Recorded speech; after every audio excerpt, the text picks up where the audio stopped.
Quantrill's Raiders, the Hole in the Wall Gang. Colorful names for bands of outlaws that roamed the West during and after the Civil War. No one earned more fame, however, than Jesse James, the Robin Hood of Western outlaws.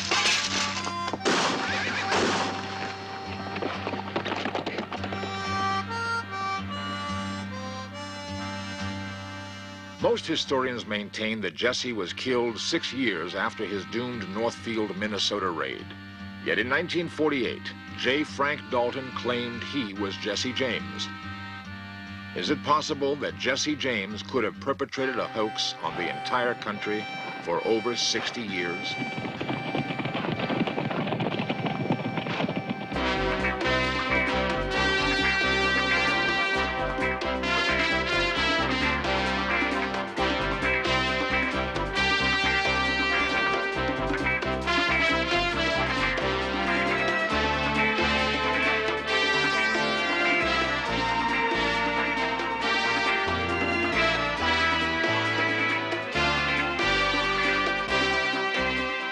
This series presents information based in part on theory and conjecture.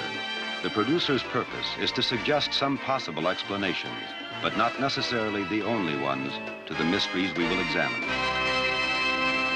James was a lad who killed many men. He robbed the Glendale train, and he stole from the rich to give to the poor. Everyone knew of his name. Jesse had a wife to mourn for his life, 2 children, they were brave. But that dirty little coward that shot Mr. Howard laid Jesse James in his grave. It was on a Saturday night, Jesse was alone, talking to his family so brave. Robert Ford came along like a thief in the night and laid poor Jesse in his grave. Jesse had a wife to mourn for his life, 2 children, they were brave. But that dirty little coward that shot Mr. Howard laid Jesse James in his grave. Yeah, that dirty little coward that shot Mr. Howard laid Jesse James in his grave. On April 3rd, 1882, Jesse James was straightening a picture when suddenly a gunshot was fired. Reports said that Jesse James was dead. Was it really Jesse James who was shot in the head that day in Kearney, Missouri? By examining his life, we will perhaps find an answer to the question of his death.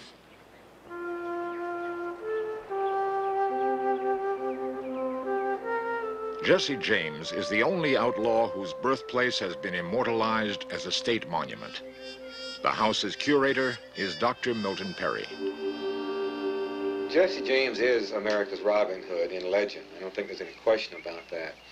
The famous Robin Hood story is the one in which Frank and Jesse were returning from a robbery, and depending upon where you've heard it, it could have taken place in Missouri or Arkansas or Kentucky or wherever. And they stopped at a farmhouse and asked for lunch. The farm lady, and that was the custom at the time, consented and was fixing their meal. And while she was doing this, they noticed she was crying. And they asked her the reason why, and she said that she was a widow with 2 young children, and that the house was mortgaged, and the mortgage would be foreclosed that afternoon. So Frank or Jesse supposedly tell her that they are Frank and Jesse, and they would like to help her pay off the mortgage, and they asked her how much it was. She named the sum, they gave her the money, they left, the banker came, the mortgage was paid, it was burned, but strangely on the way back, the banker was ambushed by 2 masked men who stole all the money he had. John Quantrill led a group of ex-Confederate raiders of which Frank and Jesse were members. Frank and Jesse both joined Quantrill's Raiders during the Civil War because they were a very popular unit from this area, and they were directly associated with a number of Quantrill's men. And during that period of their career, As a part of the operation of the guerrillas, they would capture towns, and of course in the towns were the banks. And so they had perpetrated daylight bank holdups as a part of their military actions. But strangely enough, it had never been done in peacetime until it would happen here in Liberty. The Liberty Bank raid, recreated from eyewitness accounts, established a method of operation for Jesse and Frank. Jesse, the more aggressive, would charge forward, while Frank held bank personnel at bay. On their very first holdup, they managed to secure more than $70,000, a small fortune at that time. The gang was probably originated with Frank, and probably at Frank's instigation along with other people. Jesse seems to have joined the gang more as an afterthought than anything else, but he gradually became the leader of the gang, probably because he was more of a team person and was probably a more popular person and convinced people to his ways. Jesse was much more outgoing than Frank, very friendly, had a very strong sense of humor, and was a very easygoing person and had a lot of friends and knew a lot of people. Frank was just the opposite. Frank was very quiet, very dour, very taciturn, probably never told a joke in his life, liked to read, could quote Shakespeare, and was a very, very private person. It's an interesting story that they managed to stay in business for 16 years, and they were never caught.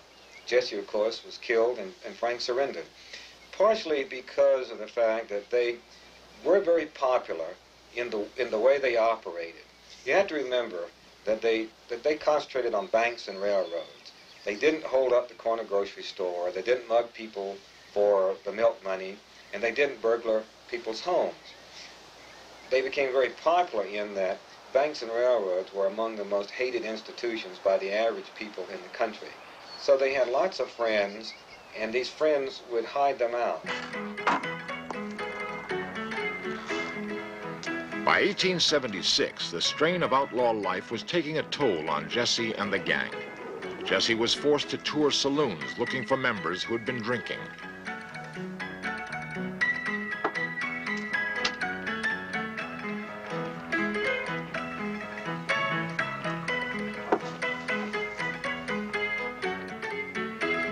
The risk of being seen in town before a job cut the odds of getting away. Jesse was afraid that someone might recognize them and set up an ambush.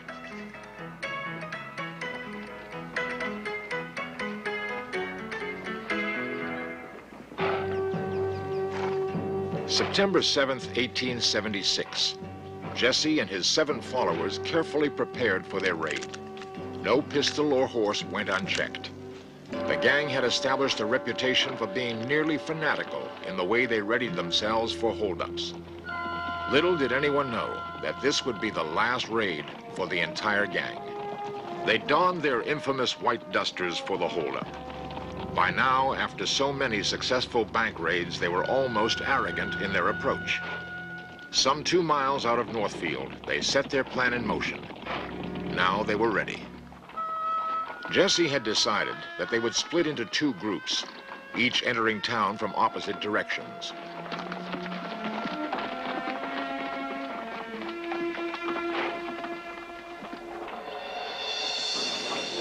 Northfield was a small community of 500 people.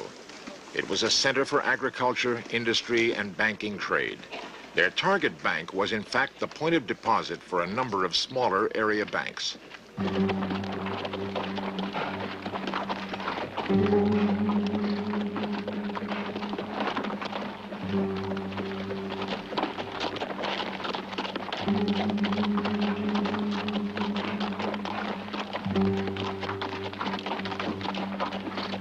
While Jesse was not known to the Northfield people, the gang came under instant suspicion because of extremely fine horses they were riding and the startling appearance of their linen dusters.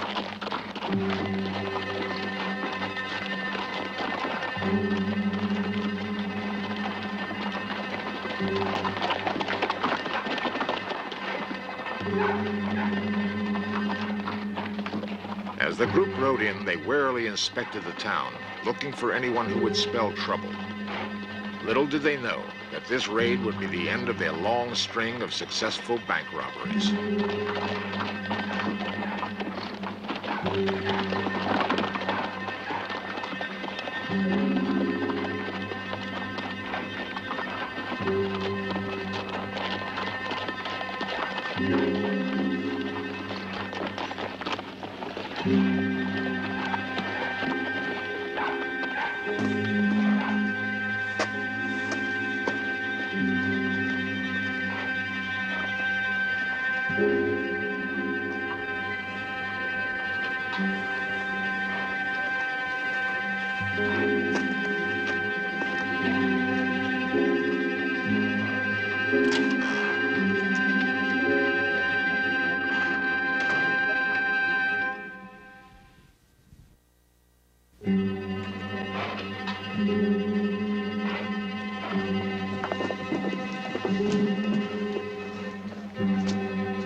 As always, Jesse James leaped over the counter, demanding that the money be handed over.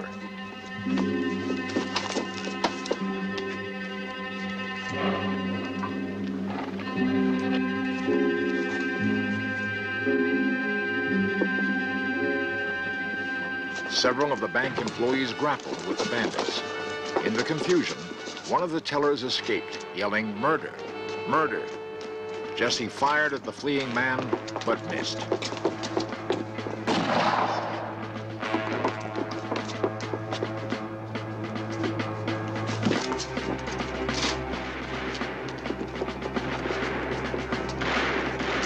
Had the town been warned? It seemed so. Within minutes, armed townspeople began shooting at the gang.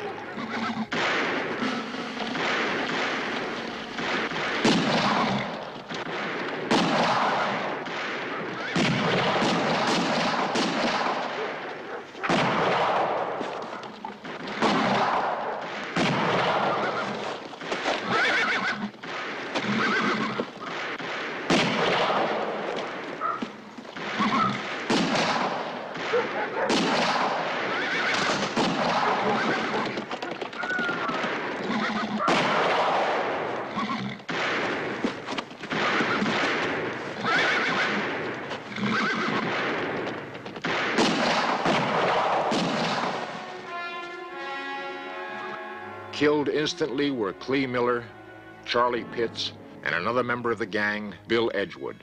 Jim Younger and his brothers Bob and Cole Younger were wounded. Only the James boys escaped unharmed. There were falling outs between Frank and Jesse, and as a matter of fact, after Northfield, the rift became very, very great.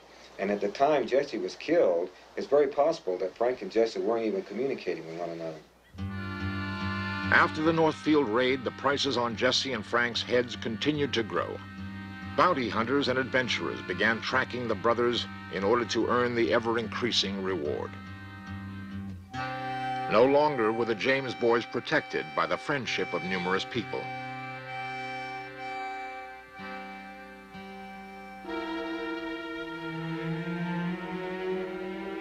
Bob Ford is the man most historians claim killed Jesse James. There are, however, conflicting stories about Jesse's death. Jesse was planning the robbery of the Platte City Bank with Charlie and Bob Ford. Zerelda James, Jesse's wife, was working in the kitchen while Jesse laid out his ideas for a successful raid.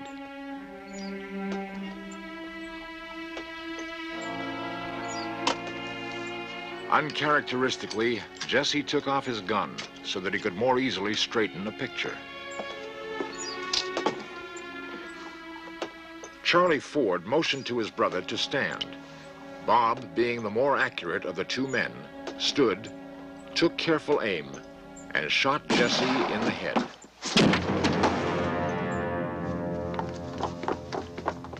Both Ford brothers claimed it was an accident.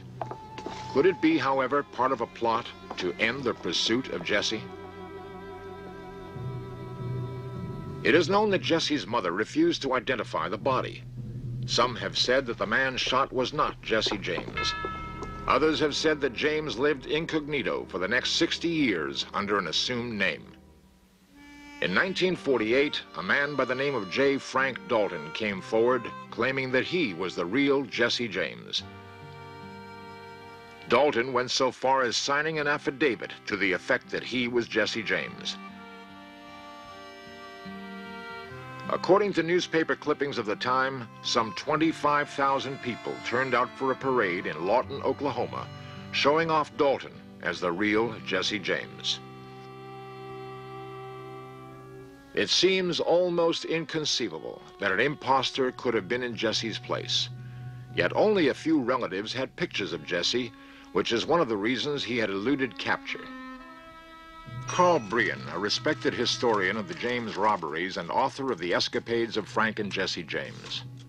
The statement that Mrs. Zerelda James stated the body was not that of her son Jesse James is not too hard to understand, because during the Western days, there was a lot of people who would not identify outlaws and so on in order that the reward would not be paid. But later on, she says it was, and Zerelda James did admit that it was her son, and there's no question that it was. After being on public display, Jesse was buried at his mother's home. Interestingly enough, he was later moved to a public cemetery.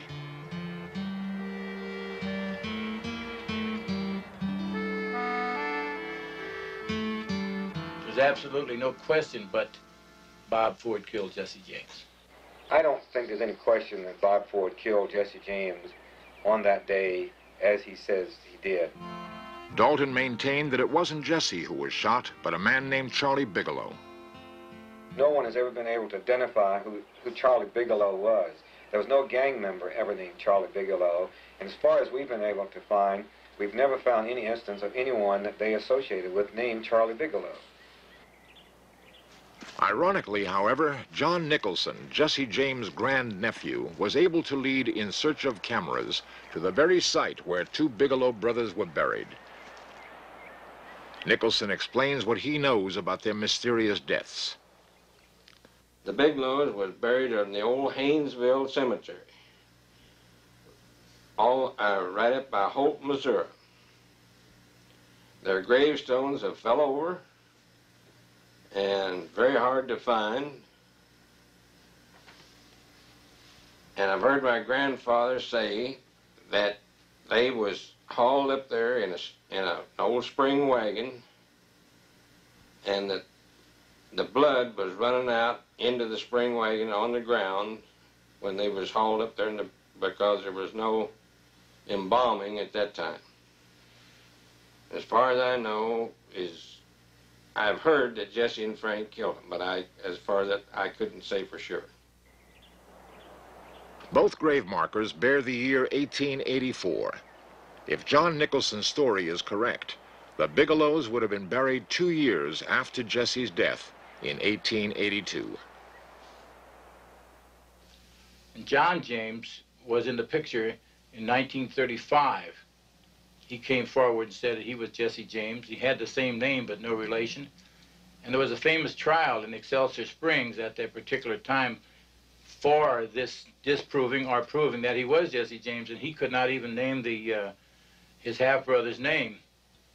And it found out that he was using the same story that Dalton used, that Bigelow was transferred to be Jesse James, and he was killed so Jesse could get away. And of course, Jesse James was such a family-loving man that even if the story had been true, he would have never left his family destitute like they were for many years after his death. Jesse James was a lad who killed many men. He robbed the Glendale train, and he stole from the rich to give to the poor. Everyone heard of his name. Jesse had a wife to mourn for his life, 2 children, they were brave. But that dirty little coward that shot Mr. Howard laid poor Jesse in his grave. It was a Saturday night and Jesse was alone, talking to his family so brave. Robert Ford came along like a thief in the night and laid poor Jesse in his grave. Jesse had a wife to mourn for his life, 2 children, they were brave. But that dirty little coward that shot Mr. Howard laid Jesse James in his grave. Yes, that dirty little coward that shot Mr. Howard laid Jesse James in his grave. Jesse James, both in this country and abroad, is one of the best-known Americans, of all Americans, who ever lived at any time in any period. And he's also the Robin Hood, the romantic figure in our folklore and legend and history. And I think it's because Jesse James had style. I think he had mystique. He was daring. He was a cavalier-type person. And I think it captured the public imagination then, and I think it still captures the public imagination because it's a very romantic time. I maintain that if there wasn't a Jesse James, he would have been invented. As far as I know, they never robbed an individual. The only thing they robbed was banks and trains. I can't, I've never been ashamed of being kin to him as far as that goes. Well, it seems to me that anyone like Jesse James or the younger brothers or Dillinger, the more time that passes, they become more folk heroes, and people like to talk about them, especially in Missouri and the border states where all this happened during the Civil War. And I think that Jesse James, to become a legend, died at the right time. Both men are now dead. Who knows if the true Jesse James is buried in the plot in Kearney, Missouri?